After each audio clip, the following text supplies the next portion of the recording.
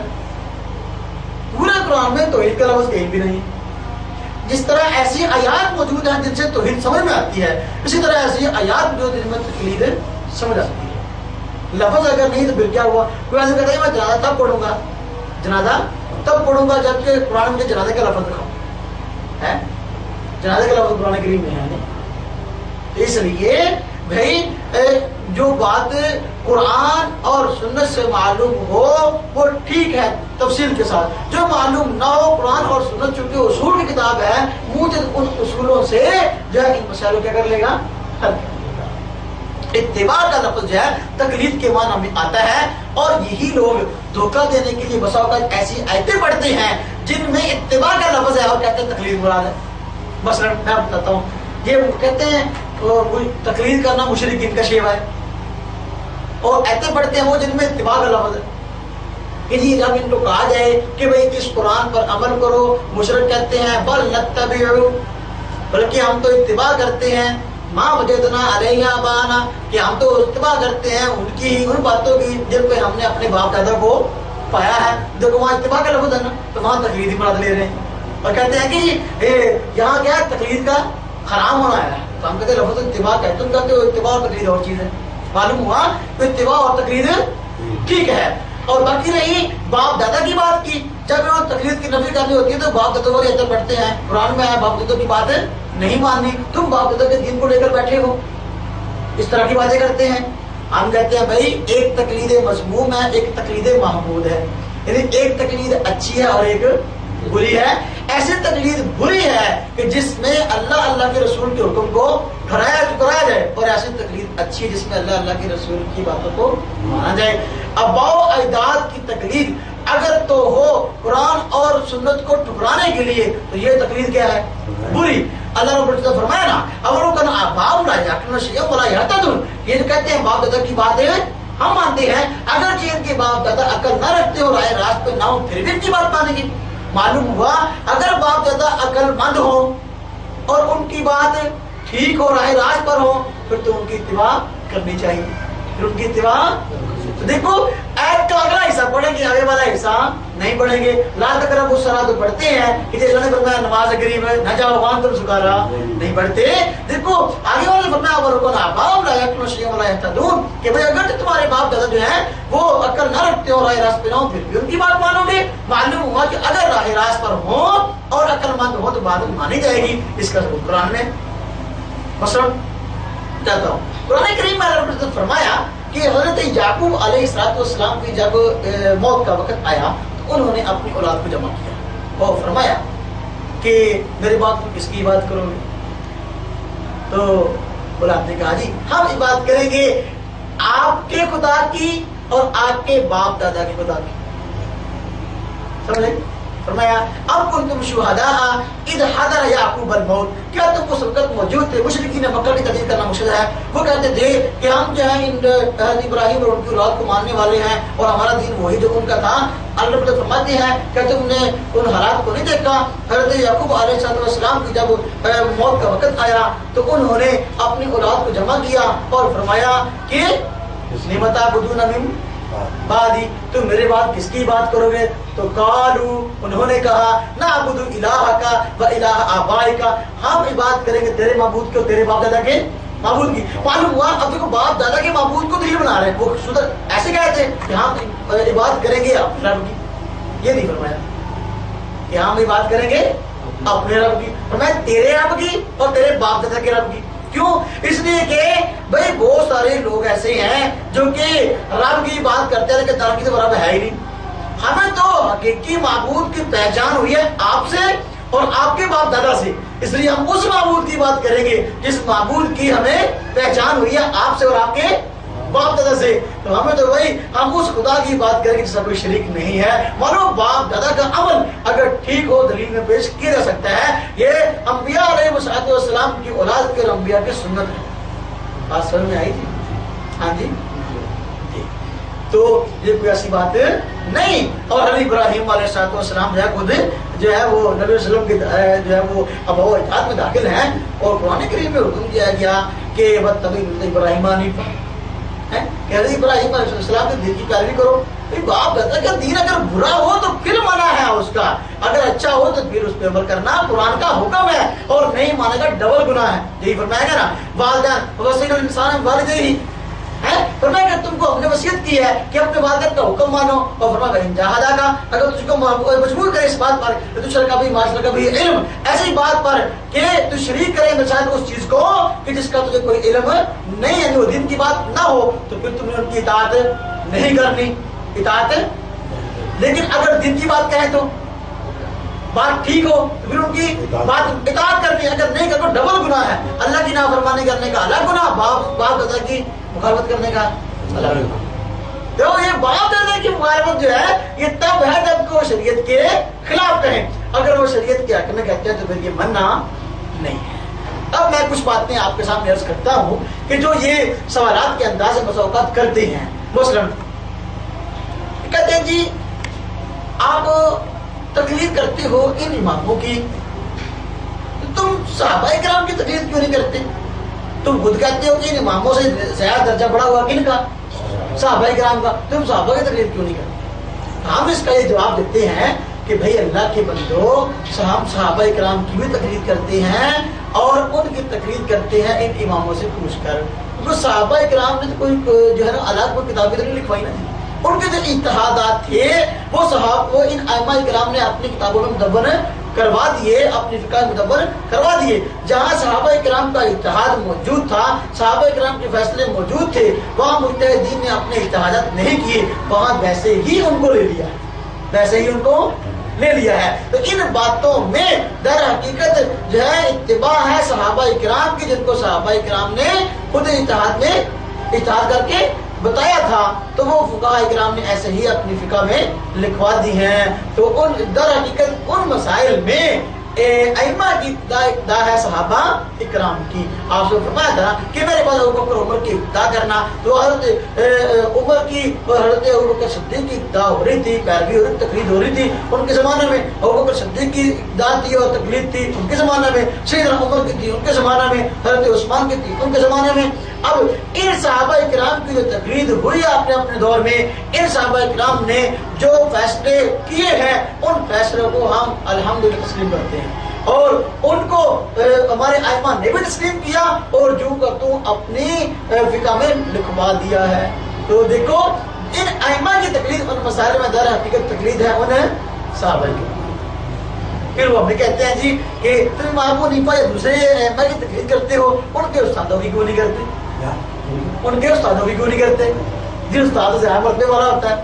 تو اس کا جواب بھی وہی ہے جو ہم نے کہا، جہاں ان کے استادوں کی تقلید کا مسئلہ ہے، ان کے استادوں نے جو اجتہادات کیے ہیں ان کے اجتہادات کو ان ائمہ نے ایسے ہی لے لیا ہے، ایسے ہی ان اجتہادات کو لے لیا ہے، اور جو ہے در حقیقت ان مسائل میں بھی ان کے اجتہادات کو ماننا اور وہ در حقیقت ماننا ہے ان کے استادوں کے اجتہاد کو، یہ کوئی ایسی بات نہیں ہے۔ اچھا، پھر وہ کہتے ہیں کہ جی جب تم تقلید کرتے ہو تو اس کا ثبوت صحابہ کرام میں تھا، صحابہ کرام تقلید کرتے تھے، صحابہ کرام تقلید کو کچھ مکلف نہیں تھے، ہم کہتے تم جھوٹ بولتے ہو، صحابہ کرام واقعی مکلف تھے۔ آپ دیکھو مکہ مکرمہ میں حضرت عبداللہ ابن عباس کی تقلید ہوتی تھی، اور مدینہ طیبہ میں حضرت زید بن ثابت کی تقلید ہوتی ہے، ان کا فتویٰ چلتا تھا، اور کوفہ کے اندر عبداللہ ابن مسعود رضی اللہ تعالیٰ عنہ کی تقلید چلتی تھی، اور یمن میں حضرت معاذ رضی اللہ تعالیٰ عنہ کی تھی، اور بصرہ کے اندر حضرت انس رضی اللہ تعالیٰ عنہ کی۔ اس طرح ہر علاقے میں ہر امام کی تقلید ہوتی تھی اور صحابہ اکرام کے مقرر رہے۔ اگر آپ نے اس کا ثبوت پوچھنا ہو، جس طرح ہمیں کہتے ہو کہ جی دیکھو دلیل کے بغیر بات بتانا حرام ہے اور پوچھنا حرام ہے، آپ صحابہ کرام کی فتوا دیکھو، مصنف ابن شہبہ کھول کے دیکھ لو، مصنف عبد الرزاق امام بخاری کے استاد دونوں انہوں نے کتابیں لکھی ہیں اور اس میں صحابہ کرام کے فتوا لکھے ہوئے ہیں، اور پوچھنے والے نے مسئلہ پوچھا، صحابہ کرام نے بتایا، کوئی دلیل نہیں بتائی، کوئی دلیل نہیں بتائی۔ معلوم ہوا کہ جب بغیر اگر آدمی کو مسئلہ پوچھتا ہے اس کو بتانے والا بغیر دلیل کے بتائے گا، تو یہ ضروری نہیں کہ وہ اس کے پاس دلیل ہی نہیں، دلیل تو ہوتی ہے لیکن طالب علم کو ضرورت نہیں ہوتی، طالب علم کو مسئلہ چاہیے بس عمل کرنے کے لیے۔ یہ جو مسئلہ پوچھنے ہے بیچارہ عام آدمی، اس کو دلیل کا کیا بات؟ اگر اس کو دلائل کی ٹو میں لگنا ہی ہے تو وہ تو اگر اس میں صلاحیت ہو تو مجتہد بن جائے گا، اس کو صلاحیت ہی نہیں بیچارے میں، تو مسئلہ پوچھنے آیا، سیدھا مجھے بتاؤ فلاں کام کیسے ہے، وہ بتا دیتا ہے کہ اس طرح۔ صحابہ کرام کے فتاویٰ آپ کو مل جائیں گے مصنف شباب کو گزار میں، لیکن وہاں کہیں بھی ساتھ احادیث نہیں ہے۔ جسے تم کہتے ہو کہ جی دیکھو ہم فقہ کے مسائل کو کیسے مانیں، یہ جو ہے یہاں تو کوئی احادیث نہیں ہے، تو یہ نہیں ہے بھائی، مسائل بتائے ہیں دلیل شرعی کو سامنے رکھ کے، اور دلائل کے واقعی موجود ہیں۔ اگر دیکھ لو تو اعلاء السنن کو دیکھ لو، دیکھو تو اعلاء السنن کو مولانا ظفر عثمانی رحمہ اللہ نے مولا اشرف علی تھانوی رحمہ اللہ کہنے پر ایک کتاب لکھی اعلاء السنن کے نام سے، وہ عربی میں ہے اور 20 سے زائد جلدوں میں ہے، اتنی موٹی موٹی 20 سے زائد جلد، اس میں فقہ حنفی کے مسائل سارے لکھے ہیں اور ساتھ دلائل بھی لکھے ہیں کہ فقہ نے یہ مسئلہ کہاں سے نکالا ہے، قرآن کی آیات احادیث وغیرہ تفصیل سے، اور 20 سے زائد جلدوں میں ہیں۔ جنہوں نے وہ کتابیں ایسی ہیں، وہ جو جلدیں ہیں، ان کی کمر توڑ کے رکھ دی، اور بیچارے آج تک اس کا جواب نہیں دے سکے، آج تک اس کا جواب نہیں دے سکے، لوگوں کو برگلاتے پھرتے ہیں، اور اس کی کچھ جلدوں کا وہ ترجمہ بھی ہو گیا ہے۔ تو خیر، تو ہم یہ بات عرض کر رہے تھے کہ صحابہ کرام رضوان اللہ علیہ مجمعین کے دور میں بھی کیا تھی، تقلید تھی، اور وہاں بھی تقلید ہوتی تھی۔ اور خود شاہ ولی اللہ محدث دہلوی نے لکھا ہے کہ جو صحابہ کرام تھے ان میں سے اہل فتاویٰ فلاں فلاں تھے، اور ان کے نام لکھے ہیں، اور جو فقی تھے، اور باقی کا ان سے پوچھ کر عمل کرتے تھے، ان سے پوچھ کر عمل کرتے تھے۔ اب دیکھو ہم کہتے ہیں جب اس کا ثبوت ہو گیا صحابہ کرام کے دور سے، تو یہ بات منع نہ رہی اور غلط نہ رہی، اور پھر یہ ہم سے پوچھتے ہیں کہ جی آپ بتاؤ کہ ان 4 اماموں کی تقلید کیوں ہے، اور کوئی امام پیدا نہیں ہو سکتا کیا؟ ہم کہتے ہیں اور امام نہیں ہوا، ہم کہتے ہیں امام ضرور ہوئے، 4 کے علاوہ اور امام ہوئے ہیں، اور ان کی اپنے دور میں تقلید بھی ہوتی تھی، لیکن چونکہ ان کی جو تحقیقات تھی تفصیل کے ساتھ مدون نہ ہو سکی، امت تک آگے پہنچ نہ سکی، تو تقلید کیسے ہوگی؟ پھر کسی آدمی کی تقلید تب ہوگی نا جب کہ ان کے اجتہادات، اس کے تحقیق کردہ مسائل جو ہے لوگوں تک آگے پہنچے، تو ان کے مسائل نہیں ہیں تو تقلید کیسے ہوگی؟ وہ آہستہ آہستہ سارے وہ ختم ہو گئے، ان کے ماننے والے ختم ہو گئے، تو ان کا جو ہے وہ تحقیقات مدون ہو گئی اور لکھی گئی، الحمدللہ وہ امت تک پہنچ گئی، اس لیے یہ ائمہ اربعہ کے مقلدین دنیا میں موجود ہیں۔